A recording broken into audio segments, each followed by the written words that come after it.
The game never stops, and neither do we. Welcome in to another edition of the Morning Espresso, brought to you by Oglethorpe University, Atlanta's premier undergraduate learning experience and soccer powerhouse. I'm Jason Longshore. It's a massive Thursday around the world. Europe, Africa, Asia, Concacaf, all taking giant steps towards the 2026 World Cup. MLS owners are staring down maybe the biggest structural vote in league history. The NWSL expansion wave continues to swell. Atlanta's right in the middle of that. We got a full cup of espresso this morning, so let's jump right in, and we'll go to Europe to start. We'll go to Paris specifically. France facing Ukraine on a night that's loaded with memory and weight. It's the 10th anniversary of the 2015 Paris terror attacks, and Didier Deschamps, still in charge of the French national team a decade later, he admitted that part of him wishes this match didn't have to be played on November 13th. France is 3 points clear at the top of their group. A win tonight clinches their ticket to the World Cup with a game to spare. Other groups in Europe: Switzerland, Spain, Portugal, the Dutch, Austria, Norway, Belgium, Croatia, all on the verge of clinching. Let's keep on with Portugal. Cristiano Ronaldo, he walks back into Ireland today in Dublin, fully expecting a wall of boos. He said, "I hope they don't boo me too much. I'll try to be a good boy," when he spoke to the media yesterday. Trying to get his team back to the World Cup. He said that this will be his last World Cup. They qualify with a win. Ireland are trying to stay alive in qualification. Italy, they are not going to qualify out of this round unless they get a wild result, taking points off of Norway. Estonia has become Italy's most favored team at the moment. I don't think it's going to happen. So Italy under Gennaro Gattuso, they play Moldova. You're just trying to build momentum, and you're trying to build confidence. They will play Norway early next week. They won't be able to overturn the goal difference. They need Norway to drop points, which is very unlikely. Italy basically preparing for the playoff. Croatia, all they need is a draw, but they're playing the Faroe Islands, and that's not exactly an easy matchup at the moment because the Faroe Islands come in after wins over Czechia and Montenegro. They still have a chance to get into a qualification spot, or at least a playoff spot. It's going to be tense in Rijeka. We'll see if the Faroe Islands can pull off another miracle, and this would be the biggest miracle in their history. Luka Modric and company know that they can't sleepwalk through this one. They do have some injuries they're dealing with as well. Northern Ireland, they play tomorrow. They go to Slovakia. They still have a chance to get in as well. They are, according to their goalkeeper, Bailey Peacock Farrell, the strongest they've ever been. Can they go and get back to the World Cup for the first time in a long time? And yeah, San Marino is still kind of alive via the Nations League route, and they need all kinds of weird things to happen, and probably they need to lose really big, and they probably will do that anyway. But yeah, that part is strange. The Nations League route with UEFA qualifying makes it very, very complicated. We'll keep you posted as best as we can. We'll be on today at 5 o'clock with SDH, not AM, PM today, and we'll be getting you caught up on all the games that will be going final right around that time. All right, let's go to Concacaf. This is a big night in Concacaf. 6 massive matches. Suriname, El Salvador is 1. Trinidad and Tobago hosting Jamaica. Bermuda hosting Curacao. Guatemala hosting Panama. Haiti hosting Costa Rica. And Nicaragua hosting Honduras. Guatemala-Panama is the most emotional one at the moment. When Panama landed yesterday at the airport, Guatemalan fans were waiting with insults, flags, fury. I believe there were some smoke bombs. Real belief in Guatemala that this could be the moment. They have never qualified for the World Cup. They need to win tonight. If they lose, the window pretty much slams shut. Panama's dealing with injuries and all kinds of stuff at the moment. Defender Edgardo Farinha wasn't allowed into the country due to an active Interpol alert tied to a past contract dispute with Municipal. Yeah, welcome to CONCACAF. We'll see if Panama can get Farinha, I guess, out of Interpol custody. I don't know. He's not going to play tonight. So, yeah. Costa Rica, they go to Haiti knowing that their margin for error is gone. Piojo Miguel Herrera is defending his tactics that have secured a lot of draws for Costa Rica, but have not secured many wins. He's defending them loudly and firmly. He's saying that the players will get it done and take Costa Rica to the World Cup. I'm not positive on that one. Jamaica facing Trinidad and Tobago at the Hazley Crawford Stadium. Steve McLaren says his reggae boys are carrying the weight of Hurricane Melissa's devastation back home. They are extremely motivated. Suriname in their group, they lead. Honduras lead in theirs. Everything is still wide open right now in Concacaf. 10 of the 12 teams still have a chance to qualify. In Africa and Asia, we're in the playoff rounds to get into the Interconfederation playoff. Always can be predictable at this stage. Nigeria faced Gabon, and they boycotted training earlier this week due to unpaid bonuses. They did not train on Tuesday, according to reports. They did get back out to train yesterday. Victor Osimhen, Ademola Lookman, they want answers. The Federation reportedly has gotten this dealt with. It has been disruptive, though. Cameroon, it's been disruptive for them as well due to injuries. No Choupo-Moting, no Zambo Anguissa. Andre Onana is a doubt. They face DR Congo, who have added 2 players after FIFA-approved switches. They'll be strengthened going into this. So that one feels a little more up in the air, and the Nigeria-Gabon one feels up in the air because of Nigeria being distracted. The winners of those matches will play on Sunday. The winner of Sunday's match will go into the Interconfederation playoff in March. In Asia, Iraq and the UAE will meet in the first leg of a 2-match playoff. The winner goes into the Interconfederation playoff in March. The loser, it's over. Iraq hasn't been to a World Cup since 1986. UAE hasn't been since 1990. Let's go back to the NWSL. I think everybody is still on a high after Tuesday's announcement that Atlanta will be joining the NWSL. The league's not stopping with 17 teams. Jessica Berman confirmed on Wednesday that Team 18 is also coming for 2028. It's in a different process, just like Atlanta was, where they're not going through a bidding situation where there's an end date to it. They are looking at certain criteria. They're looking at the quality of the ownership. They're looking at the infrastructure. They're looking at stability. They're looking at market strength. NWSL is coming from a position of strength in going out and recruiting new markets and having people knock on their door as opposed to setting deadlines and bids and all that. The expansion fees, I mean, they've went from $2 million just a few years ago to $165 million reportedly for Atlanta to come in.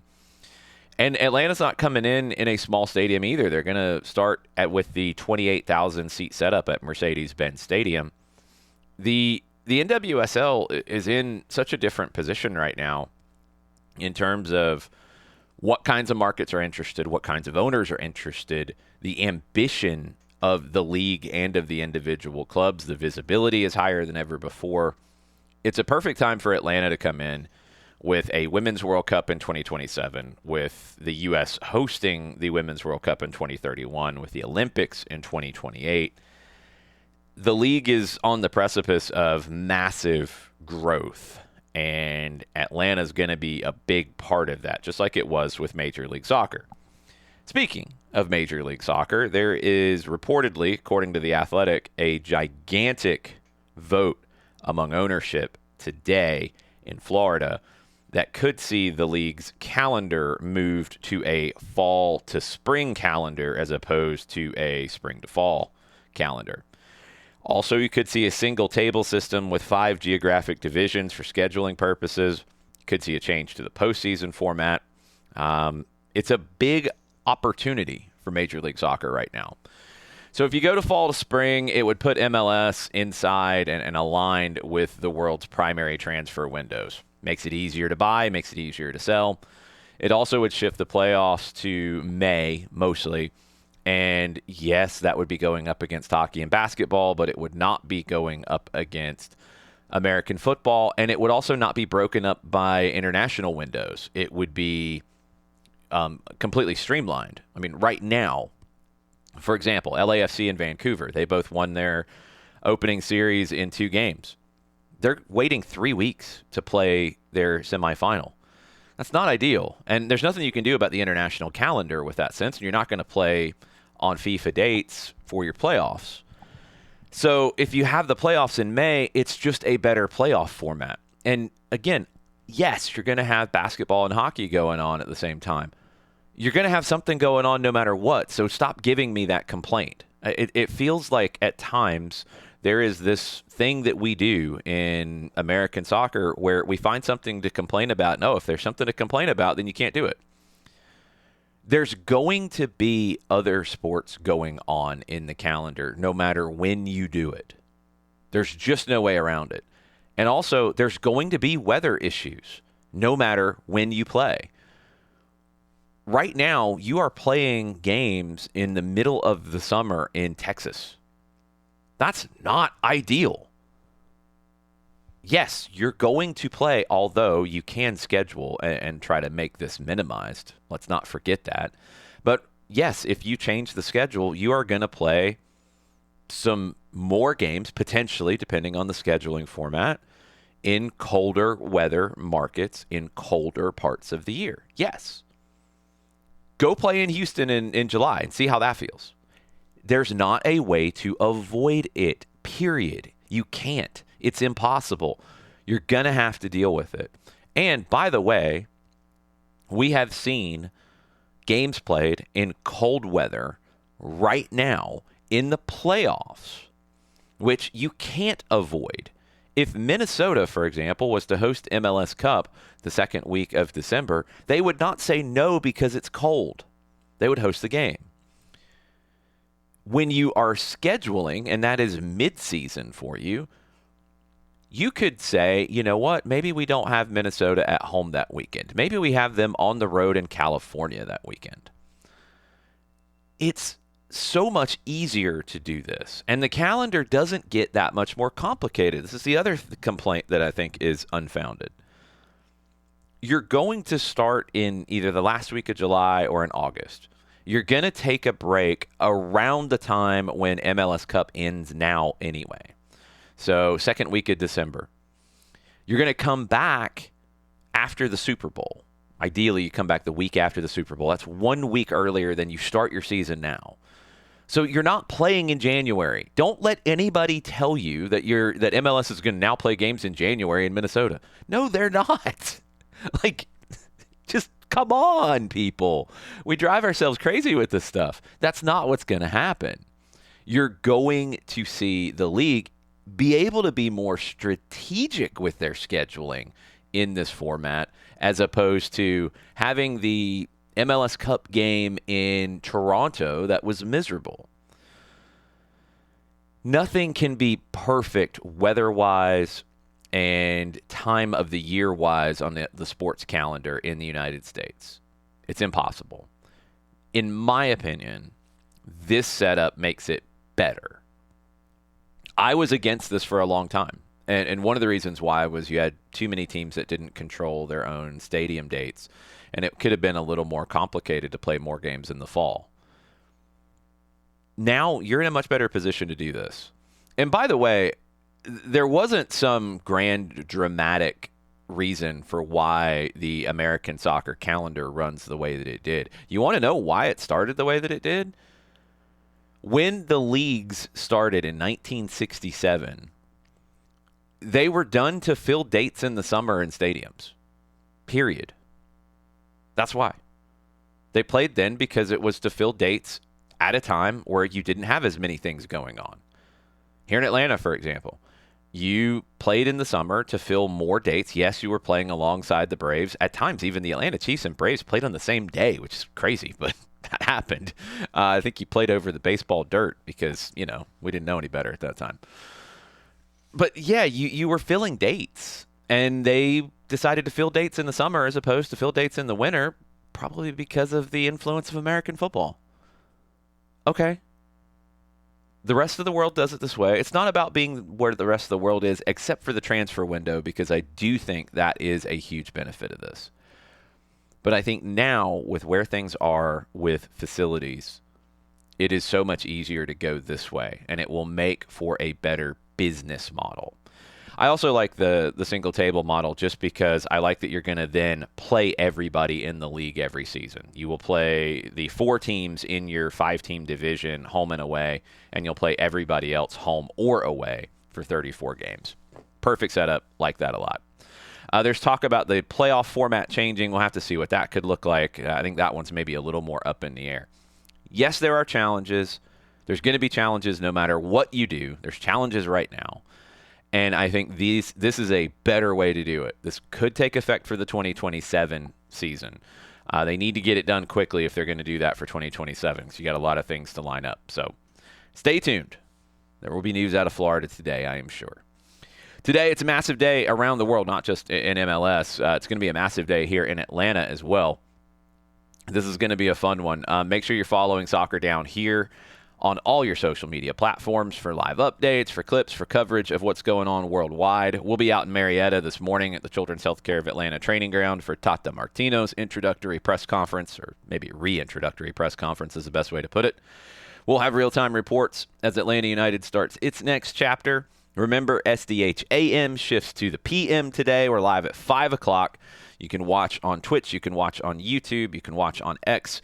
All of your World Cup qualifying updates, any other news that comes out. We'll talk about our feelings about how things went with Tata Martino's press conference as well. Enjoy your morning. Enjoy the soccer all day. And don't forget, we're always around the corner from everywhere on the SDH Network.